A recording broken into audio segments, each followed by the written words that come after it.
प्रिय विद्यार्थियों, अनिल जज्बाती का प्यार भरा नमस्कार। आज हम ठेले पर हिमालय धर्मवीर भारती के द्वारा प्रसिद्ध निबंध का अध्ययन करेंगे। सबसे पहले हम धर्मवीर भारती के बारे में जानते हैं। देखिएगा, धर्मवीर भारती का जन्म सन 1926 ईस्वी में हुआ था। इनका जन्म 25 दिसंबर सन 1926 में हुआ था। मृत्यु 4 सितंबर 1997 ईस्वी में हुई थी। धर्मवीर भारती का जन्म अतार सुइया इलाहाबाद में हुआ था। धर्मवीर भारती का जन्म कहाँ हुआ था? अतार सुइया में हुआ था, इलाहाबाद, प्रयाग, मुख्य रूप से प्रयाग में माना जाता है इनका जन्म। वे बहुमुखी प्रतिभा के धनी थे। उन्होंने काव्य, उपन्यास, नाटक, कहानी, निबंध तथा आलोचना सभी विधाओं में सर्जन किया।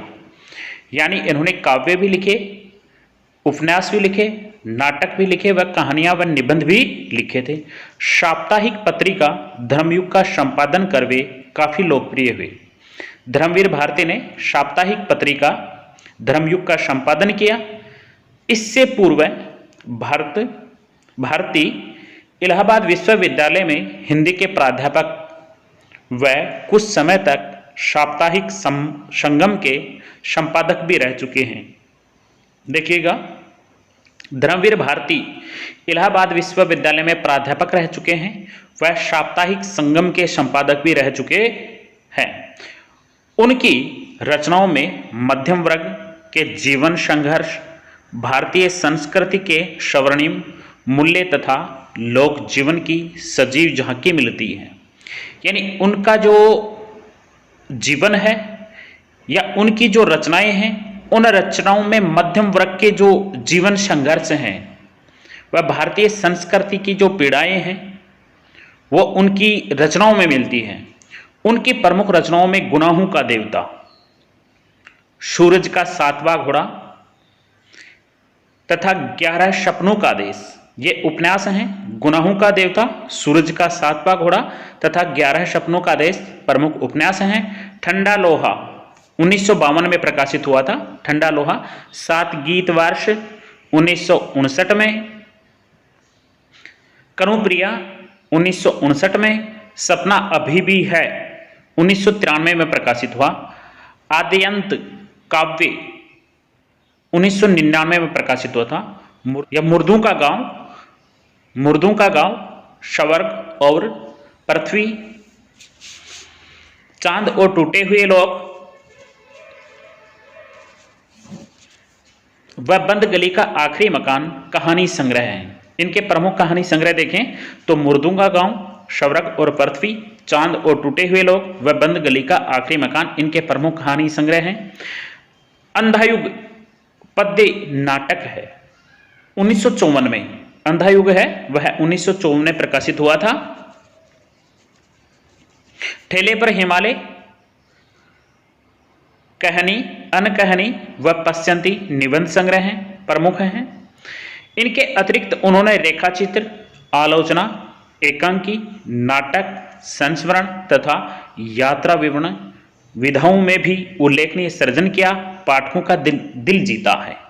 यानी इनमें भी इन्होंने रचनाएं करके पाठकों का दिल जीत लिया है। प्रस्तुत निबंध ठेले पर हिमालय में लेखक ने कौशानी की पर्वतीय क्षेत्र में हिमालय की प्राकृतिक छटा, शांति, स्तब्धता और बर्फीली चोटियों के नैसर्गिक सौंदर्य का मनोहारी वर्णन किया है। सोमेश्वर की घाटी में बसा कौशानी हमें स्विट्जरलैंड का आभास कराता है। ठेले पर लदी बर्फ की सिलियां देखकर कवि के स्मृति पटल में कौशानी का वह स्वर्णिम सौंदर्य सजीव हो उठता है, जिसमें बादलों के बीच नीले आकाश की चांदनी भरी रातें, केसरमयी होती घाटी की संध्या और बर्फानी दिवस समस्त साप, ताप, संघर्ष और अंतर्द्वंद से मुक्त करने वाले होते हैं। निबंध को पढ़ते हुए पाठक के चित्त में, मन में यह सौंदर्य प्रत्यक्ष मूर्तिमान हो उठता है। देखिएगा, इनका जो ठेले पर जो हिमालय पाठ है वह प्रसिद्ध निबंध है। प्रश्न पूछ लिया जाता है कि ठेले पर हिमालय क्या है? एकांकी है, नाटक है, कहानी है, निबंध है। तो हम बता सकते हैं कि यह निबंध है। ठेले पर हिमालय खासा दिलचस्प शीर्षक है। दिलचस्प का अर्थ होता है आकर्षक, शीर्षक का अर्थ होता है नाम। ठेले पर जो हिमालय है खासा दिलचस्प शीर्षक है। खासा दिलचस्प, दिल को छूने वाला शीर्षक है, नाम है। और यकीन कीजिए इसे बिल्कुल ढूंढना नहीं पड़ा। यकीन कीजिए इसे बिल्कुल भी ढूंढना नहीं पड़ा। बैठे बिठाए मिल गया, बैठे बिठाए अनायास अचानक ही मिल गया। अभी कल की बात है, एक पान की दुकान पर मैं अपने गुरुजन उपन्यासकारक मित्र के साथ खड़ा था। लेखक कह रहा है, मैं अपने गुरुजन उपन्यासकारक मित्र के साथ खड़ा था कि ठेले पर बर्फ की सिली लादे हुए बर्फ वाला आया। ठेला था, उसके ऊपर बर्फ की सिलियां लादे हुए आया था। ठंडे चिकने चमकते बर्फ से भाप उड़ रही थी। मेरे मित्र का जन्म स्थान अल्मोड़ा है। वे क्षण भर उस बर्फ को देखते रहे, उड़ती हुई भाप में खोए रहे और खोए खोए से ही बोले, यही बर्फ तो हिमालय की शोभा है। खोए खोए से बोले, यही बर्फ तो हिमालय की शोभा है। और तत्काल शीर्षक मेरे मन में क्रोंध गया। तत्काल ही मेरे मन में शीर्षक आ गया, उत्पन्न हो गया। कौंधना, चमकना, उत्पन्न होना। पर आपको इसलिए बता रहा हूं, अगर आप नए कवि हो, नए कवि यानी नई कविता की रचना करने वाले कवि हो, तो भाई इसे ले जाए और इस शीर्षक पर 200-300 पंक्तियां बेडोल, बिना हिले डुले, बेतुकी, बिना तुक्की लिख डालें। शीर्षक मौजू है, मौज पैदा करने वाला, मौज देने वाला है। देखिएगा यहां पर प्रश्न देखें, ठेले पर हिमालय, यहां पर देखिएगा, और यकीन कीजिए इसे बिल्कुल ढूंढना नहीं पड़ा। लेखक को किसे ढूंढना नहीं पड़ा? लेखक को किसे ढूंढना नहीं पड़ा। या दूसरा प्रश्न इसी प्रकार से कर सकते हैं कि लेखक ने किसके बारे में कहा है? और यकीन कीजिए इसे बिल्कुल ढूंढना नहीं पड़ा, लेखक ने किसके बारे में कहा है। या प्रश्न यहां पर इस प्रकार से बन सकता है, ठेले पर हिमालय शीर्षक लेखक के मन में किस प्रकार से आया? उत्तर होगा, लेखक और लेखक के गुरुजन उपन्यासकारक मित्र एक दुकान पर खड़े थे। तभी वहां से एक व्यक्ति बर्फ की सिली लादे हुए आता है। ठेले के ऊपर बर्फ की सिली लादे हुए आता है। वह जो बर्फ है वह ठंडी है, चिकनी है, चमकते हुए बर्फ से भाप उड़ रही है। जब लेखक ने उसे देखा तो उसके मन में तत्काल ही शीर्षक आ गया, ठेले पर हिमालय। आगे देखिए, और अगर नई कविता से नाराज हो तो सुललित गीतकार हो तो गुंजाइश है, गुंजाइश संभावना है, इस बर्फ को डांटें, उतर आओ। कवि क्या कहना चाहता है? लेखक क्या कहना चाहता है? लेखक कहना चाहता है, अगर आप नए कवि हो तो इस बर्फ के ऊपर कुछ कविताएं लिखो।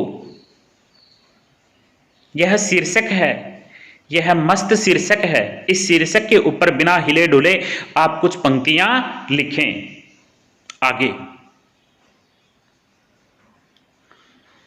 उस शिखर पर बंदरों की तरह क्यों चढ़ बैठे हो ओ नए कवियों? ठेले पर लदो, पान की दुकानों पर बिको। ये तमाम बातें, तमाम यानी सभी बातें उसी समय मेरे मन में आई और मैंने अपने गुरुजन मित्र को बताई।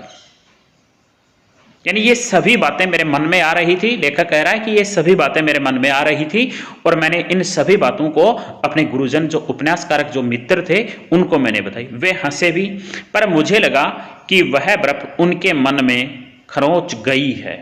वही बर्फ है, वह बर्फ है, वह उनके मन के अंदर खरोंच गई है, यानी एक चुभन पैदा कर गई है। ईमान की बात यह है, सच्चाई की बात यह है, सत्य की बात यह है कि जिसने 50 मील दूर से बादलों के बीच नीले आकाश में हिमालय की शिखर चोटियों को, रेखा को, शिखर रेखा यानी हिमालय की चोटियों को चांद तारों से बात करते देखा है, चांदनी में उजली बर्फ को धुंधली हल्के नीले जाल में दूध या सफेद समुद्र की तरह चमकते हुए जगमगाते देखा है। जिसके मन पर हिमालय की बर्फ एक ऐसी खरोंच छोड़ जाती है जो हर बार याद आने पर पीड़ा उठती है। पीड़ा उठना यानी टीस पैदा करना, पीड़ा उत्पन्न करना। मैं जानता हूं क्योंकि वह बर्फ मैंने भी देखी है। देखिएगा लेखक क्या कहना चाह रहा है। लेखक यहां पर कहना चाह रहा है कि मैंने कभी बर्फ नहीं देखी थी, लेकिन 50 मील से अगर मैं किसी बर्फ को देखूं बादलों के बीच, तो वह बादलों के बीच बर्फ है, वह धुंधले आकाश में दूध या सफेद समुद्र की तरह चमकते हुए नजर आती है, जगमगाती हुई नजर आती है। आगे देखिए, सच तो यह है कि सिर्फ बर्फ को बहुत निकट देख पाने के लिए हम लोग कौसानी गए थे। देखिएगा लेखक ने क्या कहा है, सच तो यह है सिर्फ बर्फ को बहुत निकट से देख पाने के लिए हम लोग कौसानी गए थे। यहां पर प्रश्न बनता है, लेखक कौसानी क्यों गया था? लेखक कौसानी क्यों गया था? सीधा लिखा है कि बर्फ को नजदीक से देखने के लिए, बर्फ को बहुत नजदीक से देखने के लिए लेखक व लेखक के मित्र कौसानी गए थे। नैनीताल से रानीखेत और रानीखेत से मजकाली के भयानक मोड़ों को पार करते हुए कोसी से एक सड़क अल्मोड़े चली जाती है, दूसरी कौसानी। कोसी से एक सड़क अल्मोड़े चली जाती है तथा दूसरी कौसानी। कितना कष्टप्रद, कष्ट देने वाला, कितना सूखा और कितना कुरूप है वह रास्ता। पानी का कहीं नामो निशान नहीं, यानी रास्ते में पानी नहीं था। कष्टप्रद रास्ता था, सूखा रास्ता था, कुरूप भद्दा रास्ता था और पानी भी कहीं नहीं था।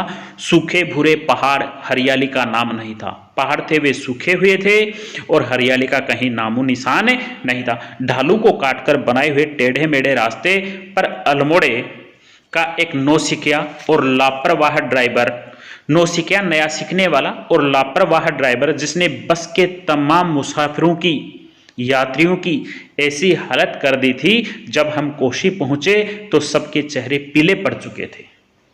देखिएगा यहाँ पर 3 प्रश्न बनते हैं, 3 या 4 प्रश्न बनते हैं। पहला प्रश्न आता है कि लेखक कौसानी क्यों गया था? उत्तर होगा लेखक कौसानी बर्फ को बहुत नजदीक से देखने के लिए गया था। अब दूसरा प्रश्न बनता है कि लेखक है वह कोसी किस प्रकार से पहुंचा? तो उत्तर होगा नैनीताल से रानीखेत और रानीखेत से मजकाली के भयानक मोड़ों को पार करते हुए लेखक कोसी पहुंचा। तीसरा प्रश्न देखें तो कोसी के रास्ते के बारे में क्या बतलाया गया है? जो कोसी का जो रास्ता था उस रास्ते के बारे में क्या बतलाया गया है? उत्तर होगा कोसी का जो रास्ता है वह बहुत कष्टप्रद रास्ता था, सूखा रास्ता था, कुरूप था और पानी का कहीं नाम निशान नहीं था। सूखे पहाड़ थे और हरियाली भी कहीं नहीं थी। चौथा प्रश्न देखें तो प्रश्न होगा कि लेखक जब कोशी पहुंचे तो सबके चेहरे पीले क्यों पड़ चुके थे? लेखक जब कोशी पहुंचे तो सबके चेहरे पीले क्यों पड़ चुके थे? उत्तर होगा लेखक जब कोशी पहुंचे तो सबके चेहरे पीले इसलिए पड़ चुके थे क्योंकि जो कोसी का जो रास्ता था वह कष्टप्रद रास्ता था, सूखा रास्ता था, कुरूप था, पानी का नाम निशान नहीं था, भूरे पहाड़ थे, हरियाली का नामो निशान नहीं था और सबसे बड़ी बात यह थी कि नौसिखिया ड्राइवर लापरवाही से बस चला रहा था, इसलिए सबके चेहरे पीले पड़ चुके थे। ओके, आगे देखिए। कौसानी जाने वाले सिर्फ हम 2 ही थे, वहां उतर गए, बस अल्मोड़े चली गई। बस है वह अल्मोड़े चली गई। सामने के एक टीन के शेड में काठ की बेंच पर बैठकर हम वक्त काटते रहे। तबीयत सुस्त थी और मौसम में उमस थी। मौसम में उमस का अर्थ होगा थोड़ी गर्मी थी, मौसम में उमस थी। 2 घंटे बाद दूसरी लारी आकर रुकी और जब उसमें से प्रसन्न बदन शुक्ल जी को उतरते देखा तो हम लोगों की जान में जान आई। देखिएगा 2 घंटे बाद में लोरी आई, लोरी आकर रुकती है तो उसमें हंसते हुए शुक्ल जी उतरते हैं तो हम लोगों की जान में जान आई। हम उनका इंतजार कर रहे थे। बस कहाँ चली गई थी? बस अल्मोड़े चली गई थी। बस अल्मोड़े चली गई थी, बस उनको कोसी छोड़ती है और कोसी से बस अल्मोड़े चली जाती है। कोसी से दो रास्ते जाते हैं, एक रास्ता जाता है कोशानी और दूसरा जाता है अल्मोड़े। और कोसी में उनके मित्र मिलने वाले थे शुक्ल जी, इसलिए वो वहां पर उतर गए थे। और बस थी वह कहां जा रही थी, वह अल्मोड़े जा रही थी, जबकि लेखक को कहां जाना था, कोशानी जाना था। आगे देखें, शुक्ल जी जैसा सफर का साथी पिछले जन्म के पुण्य से ही मिलता है, उन्होंने हमें कोशानी आने का उत्साह दिलाया था। एक प्रश्न यहां पर छोटा सा प्रश्न बनता है कि लेखक को कोसानी का उत्साह किसने दिलाया था। उत्तर होगा लेखक को कोसानी का उत्साह है, यानी कोसानी आने का उत्साह है शुक्ल जी ने दिलवाया था। और खुद तो कभी उनके चेहरे पर थकान या सुस्ती देखी ही नहीं।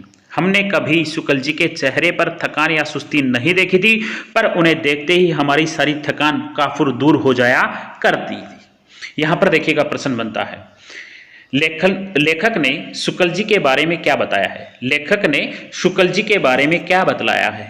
उत्तर होगा लेखक ने शुक्ल जी के बारे में बतलाया है कि इस प्रकार के सफर के साथी पिछले जन्म के पुण्य से मिलते हैं।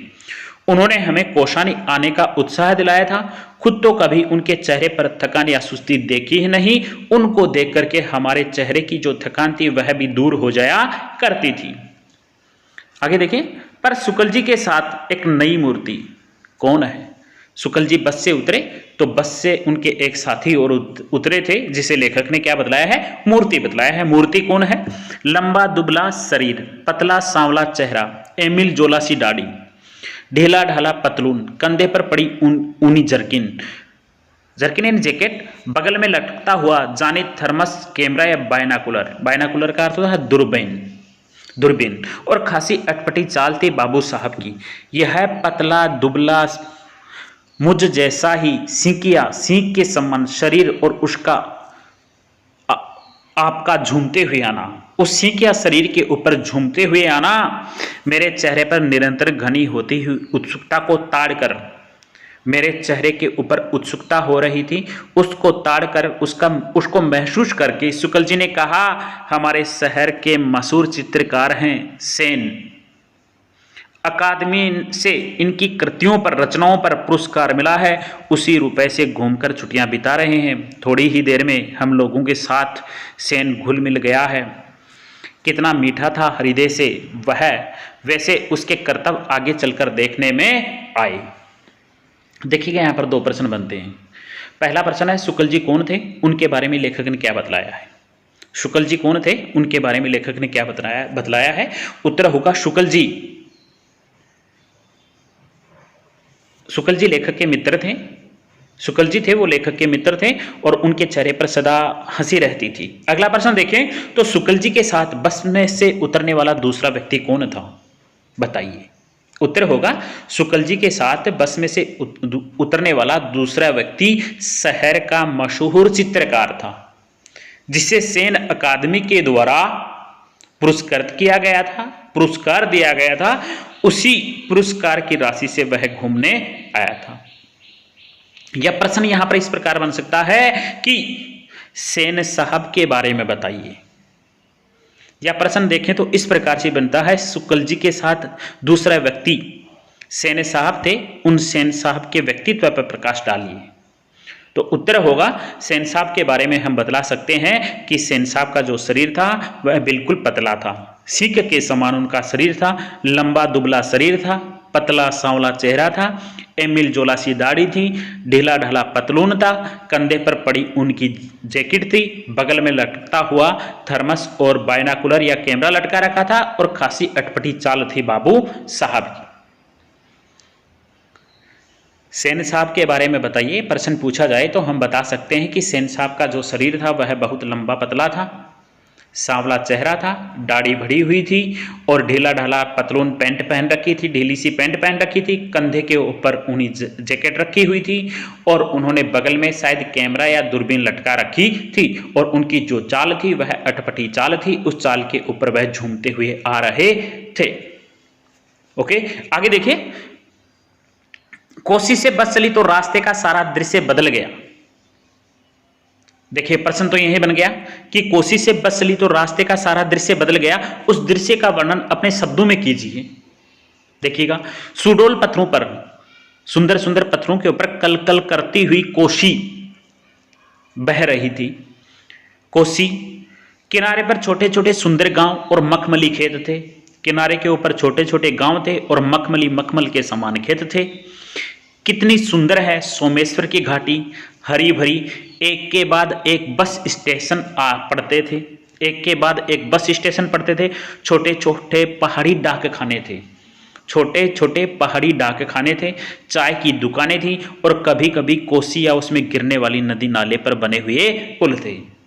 देखिएगा, प्रश्न पूछा जाए कोसी से बस चली तो रास्ते का सारा दृश्य बदल गया, उस दृश्य का वर्णन अपने शब्दों में कीजिए।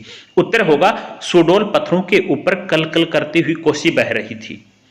किनारे के ऊपर छोटे छोटे गांव थे, मखमली खेत थे। सुंदर है सोमेश्वर की घाटी, बहुत सुंदर सोमेश्वर की घाटी नजर आ रही थी, हरी भरी थी। एक के बाद एक बस स्टेशन पड़ते थे, छोटे छोटे पहाड़ी डाक खाने थे, चाय की दुकानें थी और कभी कभी कोसी या उसमें गिरने वाले नदी नाले पुल आ रहे थे। कहीं कहीं सड़क निर्जन चीड़ के जंगलों से गुजरती थी, यानी निर्जन सुनसान जो जंगल थे उन जंगलों से गुजरती है। टेढ़ी मेढ़ी ऊपर नीचे रेंगती हुई कंकरीली, देखिएगा सड़क कैसी बताए, टेढ़ी मेढ़ी सड़क थी, ऊपर नीचे रेंगती हुई थी, कंकरीली पत्थरों से पीठ वाले अजगर सी सड़क पर धीरे धीरे बस चली जा रही थी। यहां पर भी प्रश्न बन गया है, कोसी से कोसानी जाने वाली सड़क को अजगर के समान क्यों बदलाया गया है? प्रश्न बनता है कोसी से कोसानी जाने वाली सड़क को अजगर के समान क्यों बदलाया गया है? उत्तर होगा टेढ़ी मेढ़ी सड़कें थी, ऊपर नीचे रेंगती हुई थी, ककरीली पीठ वाली सड़कें थी, इसलिए उन्हें अजगर के समान बतलाया गया है। आगे देखिए, रास्ता सुहावना था और थकावट के बाद उस सुहावनापन हमें भी तंद्रालय बना रहा था। यानी रास्ता था वह सुहावना था, अच्छा था, सुसज्जित था, आनंद देने वाला था और हम थके हुए थे, इसलिए वह जो रास्ता था वह हमें तंद्रालय बना रहा था। यानी हम थक चुके थे इसलिए हमें आलस्य आ रहा था। पर जो जो बस आगे बढ़ रही थी हमारे मन में एक अजीब सी निराशा छाती जा रही थी। अब तो हम लोग कोसानी के नजदीक हैं। कोसी से 18 मील चले आए थे। देखिएगा लेखक कितनी दूर चले आए थे, लेखक और लेखक के मित्र बस के द्वारा कितनी दूर चले आए थे? 18 मील चले आए थे। कोसानी सिर्फ अब 6 मील है। कोसानी कितनी दूर है? 6 मील। पर कहाँ गया वह अतुलित सौंदर्य, वह जादू जो कोसानी के बारे में सुना जाता है? कहाँ गया वह जादू या वह सौंदर्य जो कोसानी के बारे में सुना जाता है? आते समय मेरे एक सहयोगी ने कहा कि कश्मीर के मुकाबले में उन्हें कोसानी ने अधिक मोह है, कश्मीर से अधिक उन्हें कोसानी से अधिक मोह है। गांधी जी ने यही अनासक्ति योग लिखा था। प्रश्न यहां पर बनता है कि गांधी जी ने अनासक्ति योग कहां लिखा था? उत्तर होगा कोसानी में। और कहा था कि स्विट्जरलैंड का आभास कोसानी में होता है। स्विट्जरलैंड का जो आभास है वह कहां होता है? कोसानी में होता है। प्रश्न बनता है गांधी जी ने अनासक्ति योग किसे लिखा है और कोसानी का जो आभास वह किसके समान बताया है? या स्विट्जरलैंड का आभास कहां होता है, किसने कहा? उत्तर होगा गांधी जी ने अनासक्ति योग कोसानी में लिखा था और उन्होंने यह कहा कि स्विट्जरलैंड का जो आभास होता है वह कहां होता है? कोसानी में होता है। ये नदी, घाटी, खेत, गांव सुंदर हैं किंतु इतनी प्रशंसा के योग्य तो नहीं है। देखिएगा लेखक ने क्या कहा है। लेखक ने कहा है कि जो कोसानी का जो रास्ता था उस रास्ते के ऊपर हम चल रहे थे तो वो रास्ता था, उसके नदी घाटियां थी, खेत थे, गांव थे, सुंदर गांव थे, किंतु इतना प्रशंसा के योग्य तो नहीं थे कि उनकी प्रशंसा की जाए, इतने योग्य नहीं थे। हाँ अच्छे थे, सुंदर भी थे, लेकिन इतने सुंदर नहीं थे कि उनकी बहुत ज्यादा प्रशंसा की जाए। हम कभी कभी अपना संशय शुक्ल जी पर व्यक्त भी करने लगे। हम कभी कभी अपना संशय शुक्ल जी के ऊपर व्यक्त करने लगे। देखिएगा यहां पर प्रश्न बन गया है, हम अपना संशय शुक्ल जी पर व्यक्त करने लगे। कौन सा संशय था? कौन सा संशय था? देखिए संशय ये था कि शुक्ल जी ने यह कहा था कि कौशानी है वह बहुत सुंदर स्थल है, देखने लायक जगह है, वहां पर मनुष्य अपने पापों को दूर कर देता है, सुसज्जित स्थान है और बहुत आनंदित स्थान है। लेकिन जब लेखक और लेखक के जो मित्र थे वो चले तो छोटे छोटे नदी घाटे खेत गांव आ रहे थे। वो सुंदर तो थे लेकिन इतने सुंदर नहीं थे कि उनकी प्रशंसा की जाए। इसलिए लेखक को यह संशय था कि क्या पता कौशानी में ऐसा दृश्य मिले या न मिले। ज्यों ज्यों कौशानी नजदीक आता गया त्यों त्यों अर्धेय, फिर असंतोष और अंत में क्षोभ हमारे चेहरे पर झलक आया। शुक्ल जी की क्या प्रतिक्रिया थी हमारी इन भावनाओं पर यह स्पष्ट नहीं हो पाया क्योंकि वे बिल्कुल चुप थे। सहसा बस ने एक लंबा मोड़ लिया, अचानक ही बस ने एक लंबा मोड़ लिया और ढाल पर चढ़ने लगी। देखिएगा, हम शुक्ल जी पर संशय प्रकट कर रहे थे मन ही मन में, लेकिन शुक्ल जी थे वो बिल्कुल कोई प्रतिक्रिया नहीं दे रहे थे, आराम से बैठे हुए थे, चुप थे, उन्होंने किसी भी प्रकार की प्रतिक्रिया नहीं की। आगे देखिए, सोमेश्वर की घाटी के उत्तर में जो ऊंची पर्वतमाला है उस पर बिल्कुल शिखर पर कौशानी बसा हुआ है। अब देखिएगा यहां पर प्रश्न बन गया कि कौशानी कहां बसा हुआ है, कौशानी कहां पर बसा हुआ है। उत्तर होगा सोमेश्वर की घाटी के उत्तर में जो ऊंची पर्वतमाला है उस पर बिल्कुल शिखर पर कौशानी बसा हुआ है। कौशानी से दूसरी ओर फिर ढाल शुरू हो जाती है। कौशानी के अड्डे पर जाकर बस रुकी, छोटा सा बिल्कुल उजड़ा सा गांव और बर्फ का तो कहीं नाम निशान नहीं। देखिएगा, कौशानी से दूसरी ओर फिर ढाल शुरू हो जाता है, ढलान शुरू होती है। कौशानी के अड्डे पर जाकर बस रुकी, छोटा सा बिल्कुल उजड़ा सा हुआ सा गांव और बर्फ का तो कहीं नाम निशान नहीं। बिल्कुल ठगे गए हम लोग, बिल्कुल ठगे गए हम लोग। कितना खिन्न था मैं, कितना उदास था मैं। देखिएगा यहां पर क्या, यहां पर प्रश्न बनता है बिल्कुल ठगे गए हम लोग। लेखक ने ऐसा क्यों कहा कि बिल्कुल ठगे गए हम लोग?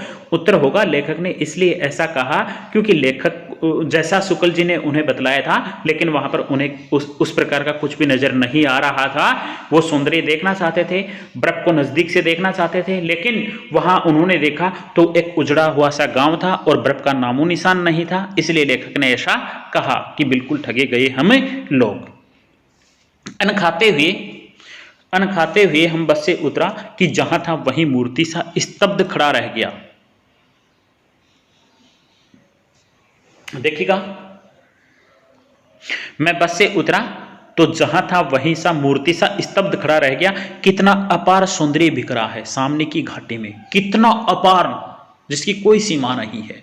बहुत ज्यादा सौंदर्य बिखरा पड़ा है सामने की घाटी में।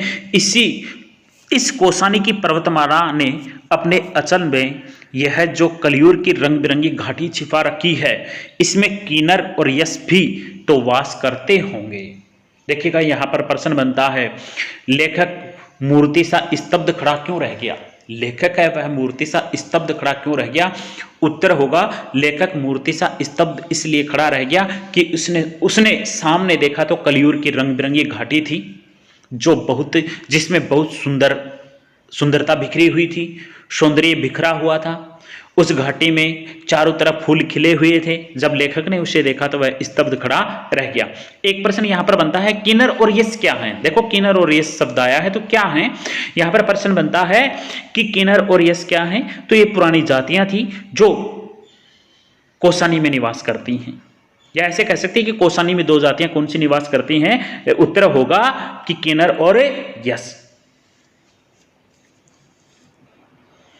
आगे देखिए,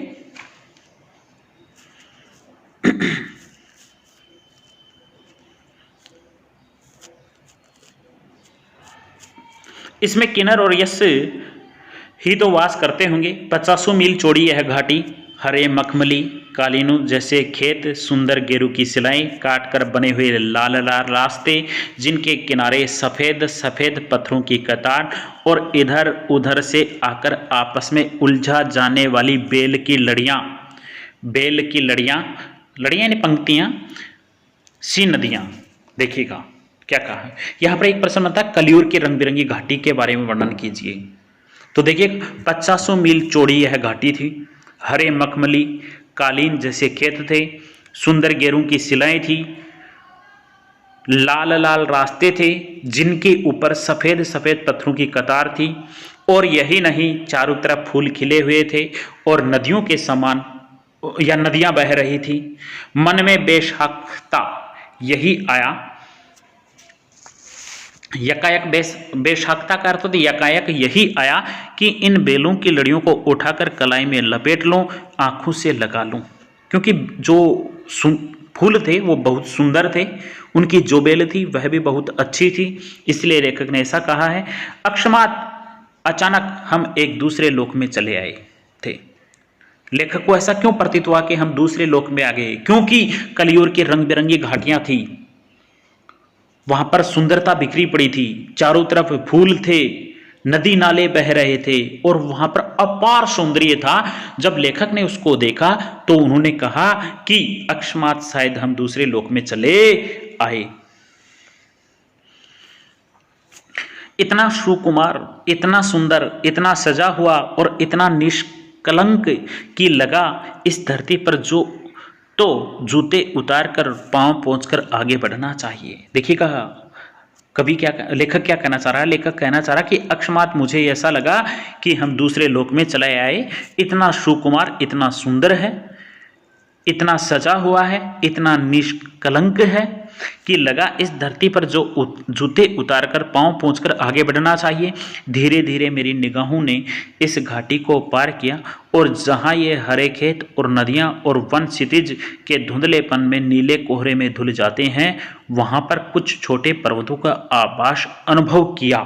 देखिएगा क्या कहना चाह रहा है, क्षितिज के धुंधलेपन के नीले कोहरे में धुल जाते हैं पर छोटे पर्वतों का आभास किया। वो कहना चाह रहा है कि जो पर्वत था उस पर्वत के ऊपर जो बादल थे वह नीले और कोहरे के समान लग रहे थे, नीले थे और वह कोहरे के समान लग रहे थे, यानी वह बादल हैं वह उस पर्वत के ऊपर मंडरा रहे थे। उसके बाद बादल थे और कुछ नहीं। कुछ देर उन बादलों में निगाह भटकती रही और अकस्मात फिर एक हल्का सा विस्मय धक्का मन को लगा। इन धीरे धीरे खिसकते हुए बादलों में यह कौन चीज है जो अटल है? एक छोटा सा बादल के टुकड़े सा और कैसा अजब रंग है इसका, न सफ़ेद न रूफला न हल्का नीला, पर तीनों का आभास देता हुआ। यह क्या बर्फ है? बर्फ तो नहीं। हाँ जी, बर्फ नहीं तो क्या है? अकस्मात बिजली सा एक विचार मन में कौंधा उत्पन्न हुआ कि इस घाटी के पार वह नगाधीराज पर्वत सम्राट हिमालय है। इस घाटी के आगे क्या है? पर्वत सम्राट, पर्वतों का राजा कौन है? हिमालय है। इन बादलों ने उसे ढक रखा है, जो बादल हैं उन बादलों ने इसे ढक रखा है। वैसे वह क्या सामने है? इसका एक कोई छोटा सा बाल शोभा वाला शिखर बादलों की खिड़की से झांक रहा है। मैं हर्षा तीरेक से चीख उठा, मैं हर्षा तीरेक से चीख उठा, बर्फ वह देखो। अब प्रश्न यहाँ पर बनता है, लेखक हर्षा तीरेक से क्यों चीख उठा? लेखक हर्षा तीरेक से इसलिए चीख उठा कि उन्होंने अचानक क्या देखी? बर्फ देखी, इसलिए वह चीख उठे। बर्फ वह देखो, बर्फ। शुक्ल जी, सेन सभी ने देखा, फिर अकस्मात वह फिर लुप्त हो गया। शुक्ल जी ने भी देखा, सेन साहब ने देखा, लेकिन अकस्मात यह बर्फ है, अचानक बर्फ क्या हो गई? लुप्त हो गई। लगा उससे बाल शिखर में जान किसी ने अंदर खींच लिया, खिड़की से झांक रहा है, कहीं गिरने पड़े। फिर पर उस एक क्षण के हिम दर्शन ने हमें जाने क्या भर दिया। सारी खिन्नता, निराशा, थकावट सब छूमंतर हो गई। देखिएगा लेखक क्या कहना चाह रहा है। लेखक कहना चाह रहा है कि जैसे ही मैंने बर्फ को देखा तो हमारी सारी जो खिन्नता थी, निराशा थी, थकावट थी, वह सब छूमंतर गायब हो गई। हम सब आकुल हो उठे, हम सब बेचैन हो उठे। अभी ये बादल छट जाएंगे और फिर हिमालय हमारे सामने खड़ा होगा, निरावर्त बेपर्दा खड़ा होगा। असीम सौंदर्य राशि हमारे सामने अभी अभी अपना घूंघट धीरे से खिसका देगी। और तब सचमुच मेरा दिल बुरी तरह धड़क रहा था। शुक्ल जी शांत थे, केवल मेरी ओर देखकर कभी कभी मुस्कुरा देते, जिसका अभिप्राय था इतने अधीर थे कोसानी आया भी नहीं और मुंह लटका लिया। अब समझे यहाँ का जादू। यानी जो शुक्ल जी हैं वो मुझे कह रहे हैं कि कोशानी आया ही नहीं है और उससे पहले ही आप इतने हो गए हैं, इनको देख करके लालायित हो गए हैं। अब समझ में आया यहाँ का जादू। और वो कह रहे हैं कि अब तुम्हारे समझ में आ रहा है यहाँ का जादू। डाक बंगले के खानसामे ने बताया, बावर्ची ने बताया, खानसामे ने बावर्ची नौकर ने बताया, आप लोग बड़े खुशकिस्मत हैं साहब। 14 टूरिस्ट यात्री आकर हफ्ते भर पड़े रहे, बर्फ नहीं देखी। देखिएगा क्या कहा है। डाक बंगले के खानसामे ने क्या कहा? प्रश्न बनता है डाक बंगले के खानसामे ने क्या कहा? उत्तर होगा डाक बंगले के खानसामे ने कहा कि 14 व्यक्ति हफ्ते भर पड़े रहे, लेकिन उन्हें बर्फ के दर्शन भी नहीं हुए। आज तो आपके आते ही आसार खुलने को हो रहे हैं। आज तो आपके आते ही आसार हैं, यानी जो बादल हैं वह हटने को तैयार हो रहे हैं। सामान रख दिया गया, पर सभी बिना चाय पिए सामने के बरामदे में बैठे रहे और एकटक सामने देखते रहे। बादल धीरे धीरे नीचे उतर रहे थे। एक एक कर नए नए शिखरों की हिमरेखाएं अनावर्त हो रही थी और फिर सब कुछ खुल गया। बाईं ओर शुरू होकर दाईं ओर गहरे शून्य में दस्ती जाती हुई हिम शिखरों की ऊबड़ खाबड़ रहस्यमयी और रोमांचक श्रृंखला। हमारे मन में उस समय क्या भावना उठ रही थी, यह अगर बता पाता तो यह खरोंच, यह पीर ही क्यों रह गई होगी। सिर्फ एक धुंधला सा संवेदन इसका अवश्य था कि जैसे बर्फ की सील के सामने खड़े होने पर मुंह पर ठंडी ठंडी भाप लगती है, वैसे ही हिमालय की शीतलता माथे को छू रही है। सारे संघर्ष, सारे अंतर्द्वंद, सारे ताप जैसे नष्ट हो गए हों। पुराने साधकों ने दैविक और भौतिक कष्टों को ताप कहा है। पुराने साधकों ने दैविक और भौतिक कष्टों को ताप कहा है। यहाँ पर प्रश्न बनता है कि पुराने साधकों ने ताप कितने बतलाए हैं। उत्तर होगा पुराने साधकों ने ताप 3 बतलाए हैं। एक नंबर पर दैहिक का अर्थ होता है शरीर से संबंधित कष्ट।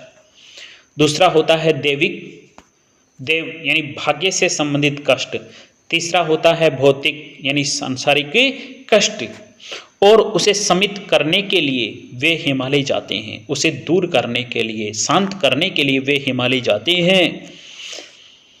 यह पहली बार मेरी समझ में आ रहा था और अकस्मात एक दूसरा तथ्य मेरे मन के क्षितिज पर उदित हुआ। कितनी पुरानी है यह हिमराशि। जाने किस आदिम काल से, पुराने काल से यह शाश्वत अविनाशी हिम इन शिखरों पर जमा हुआ है, लगातार इन शिखरों के ऊपर जमा हुआ है। कुछ विदेशियों ने इसीलिए हिमालय की इस बर्फ को कहा है चिरंतन हिम, सदा स्थायी रहने वाली। Internal snow. सूरज ढल रहा था और सुदूर शिखरों पर दर्रे, ग्लेशियर, ढाल, घाटियों का क्षण आभास मिलने लगा था। आतंकित मन से मैंने यह सोचा था कि पता नहीं इन पर कभी मनुष्य का चरण पड़ा भी है या नहीं। अंतकाल से इन सुने बर्फ ढके दरों से मैं सिर्फ बर्फ के अंधड़ हूँ करते हुए बहते रहे हैं। सूरज ढलने लगा था और धीरे धीरे ग्लेशियरों से पिंगली केसर बहने लगी। बर्फ कमल के लाल फूलों में बदलने लगी। घाटियाँ गहरी पीली हो गई। अंधेरा होने लगा। हम उठे और मुंह हाथ धोने और चाय पीने में लगे, पर सब चुपचाप थे, गुमसुम, जैसे सबका कुछ छिन गया हो, या शायद सबको कुछ ऐसा मिल गया हो जिसे अंदर ही अंदर सहजने में आत्मलीन हो या अपने में डूब गए हो। थोड़ी देर में चांद निकला और हम फिर बाहर निकले। इस बार सब शांत था। देखिएगा यहाँ पर देखें तो छोटे छोटे हिमशिखरों ने बादलों को ढक लिया था। लेखक तथा उसके साथियों ने क्या किया? इसका उत्तर होगा अंधेरा होने लगा था। हम उठे और मुंह हाथ धोने और चाय पीने में लगे, पर सब चुपचाप थे, गुमसुम, जैसे सबका कुछ छिन गया हो। शायद सबको कुछ ऐसा मिल गया हो जिसे अंदर ही अंदर सहजने में सब आत्मलीन हो या अपने में डूब गया हो। थोड़ी देर में चांद निकला और हम फिर बाहर निकले। इस बार सब शांत था, चारों तरफ शांति थी, जैसे हिम सो रहा हो, बर्फ है वह सो रही हो। मैं थोड़ा अलग आराम कुर्सी खींचकर बैठ गया।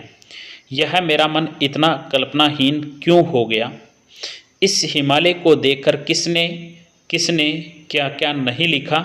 और यह मेरा मन है कि एक कविता तो दूर, एक पंक्ति, हाय एक शब्द भी तो नहीं जानता, पर कुछ नहीं, यह सब कितना छोटा लग रहा है इस हिम सम्राट के समक्ष। पर धीरे धीरे लगा कि मन के अंदर भी बादल थे जो छट रहे हैं।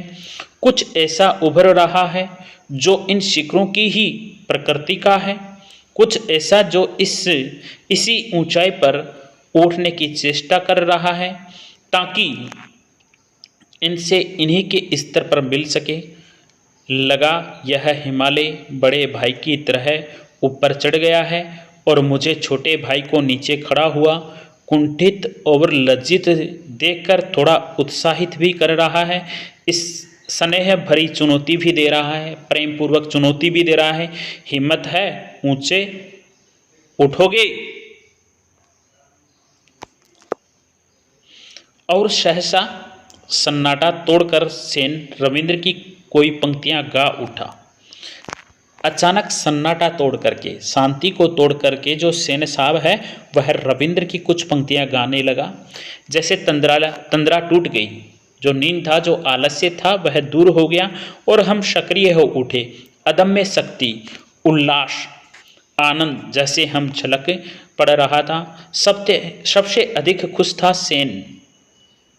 बच्चों की तरह चंचल, चिड़ियों की तरह चहकता हुआ बोला, भाई साहब हम तो बंडर स्ट्रक हैं, आश्चर्यचकित हैं कि यह भगवान का क्या क्या करतूत है इस हिमालय में होता है।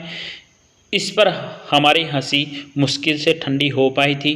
अकस्मात वह शीर्षासन करने लगा। पूछा गया तो बोला, हम नए पर्सपेक्टिव से तरीके से हिमालय देखेगा। बाद में मालूम हुआ कि बम्बई की अत्याधुनिक चित्रशैली से थोड़ा नाराज और कहने लगा, वो सब जीनियस हैं। लोग सिरका बल खड़ा होकर दुनिया को देखता है, इसी से हम भी सिरका बल हिमालय देखता है। देखिएगा यहाँ पर प्रश्न बनता है कि बर्फ को देखकर सबसे ज़्यादा खुश कौन था और क्या करने लगा था? उत्तर होगा बर्फ को देखकर सबसे ज़्यादा खुश सेन साहब था। वह बच्चों की तरह चंचल था, चिड़ियों की तरह चहक रहा था और शीर्षासन करने लगा। जब हमने उससे पूछा कि यह क्या कर रहे हो तो उन्होंने बताया कि लोग सिर के बल हिमालय को देखता है, लोग सिर के बल हिमालय को देखता है और मैं इस प्रकार से हिमालय को देखना चाहता हूं। दूसरे दिन घाटी में उतरकर 12 मील चलकर हम बैजनाथ पहुंचे।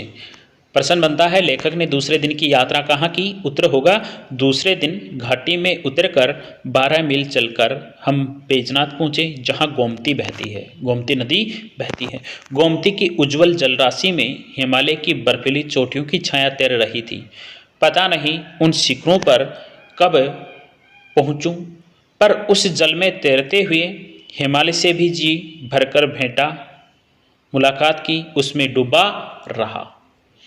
आज भी उसकी याद आती तो मन पीहर उठता है। आज भी उसकी याद आती है तो मन पीहर उठता है। देखिएगा प्रश्न बनता है आज भी उसकी याद आती तो मन पीहर उठता है। लेखक को किसकी याद आती है? उत्तर होगा हिमालय की ऊंची सफ़ेद बर्फ पवित्रता से ढकी हुई चोटियों की आज भी याद आती है तो मन में उस हिमालय की याद आती है। लेखक का मन आज भी बड़ा क्यों उठता है? क्योंकि लेखक ने बर्फ की जो हिमालय है उस हिमालय की ऊंची ऊंची बर्फीली चोटियों को देखा था जो सफ़ेद थी, पवित्र थी। उस सफ़ेद या पवित्र बर्फ को याद करके उसका मन पीहर उठता है। कल ठेले के बर्फ को देखकर वे मेरे मित्र उपन्यासकारक जिस तरह स्मृतियों में डूब गए थे उस दर्द को समझता हूँ, और जब ठेले पर हिमालय की बात कहकर हंसता हूँ तो उस दर्द को भुलाने का बहाना है। वे बर्फ की ऊंचाइयाँ बार बार बुलाती हैं और हम भी चौराहे पर खड़े ठेले पर लद कर निकलने वाली बर्फ को देखकर मन बहला लेते हैं। किसी ऐसे ही क्षण ऐसे ही ठेलों पर लदे हिमालय से घिरकर ही तो तुलसी ने कहा था, कब भूख हो यही रहनी रहोगे। मैं क्या कभी ऐसा ही रहूँगा? यहाँ पर प्रश्न बनता है, कब भूख हो यही रहनी रहोगे, यह किसने कहा और क्या कहना चाहता है? इसका उत्तर होगा, यह तुलसीदास जी ने कहा था। और क्या इस माध्यम से क्या कहा है कि क्या कभी मैं ऐसा ही रहूँगा? वास्तविक हिम शिखरों की ऊंचाइयों पर और तब मन में आता है कि फिर हिमालय को किसी के हाथ संदेशा भेज दूं, नहीं बंधु आऊँगा, मैं फिर लौट कर वहीं आऊँगा। उन्हीं ऊंचाइयों पर तो मेरा आवास है, वही मन रमता है, मैं करूँ तो क्या करूँ। देखिएगा यहाँ पर प्रश्न बहुत महत्वपूर्ण प्रश्न है। ठेले पर लदी बर्फ की सिलियां व हिमालय पर जमी बर्फ किसका प्रतीक है? ठेले पर लदी बर्फ की सिलियां व हिमालय पर जमी बर्फ किसका प्रतीक है? तो देखिएगा, ठेले पर लदी बर्फ भौतिक जीवन व सांसारिक उलझनों का प्रतीक है। भौतिक जीवन व सांसारिक उलझनों का प्रतीक है। और हिमालय पर जमी बर्फ उच्चतम आदर्शों का प्रतीक है।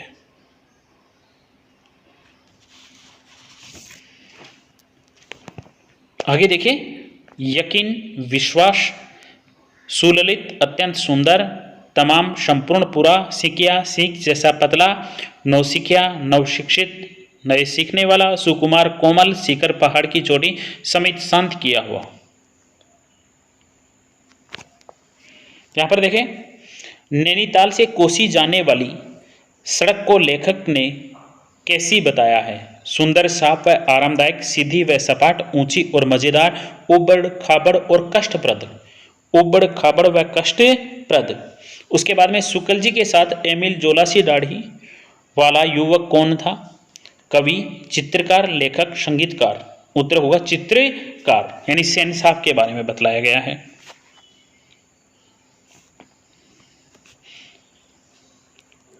प्रिय विद्यार्थियों, मेरा वीडियो अगर आपको अच्छा लगा है तो प्लीज़ लाइक, सब्सक्राइब, कमेंट जरूर करें। बहुत बहुत धन्यवाद। आपका अपना अनिल जज्बाती।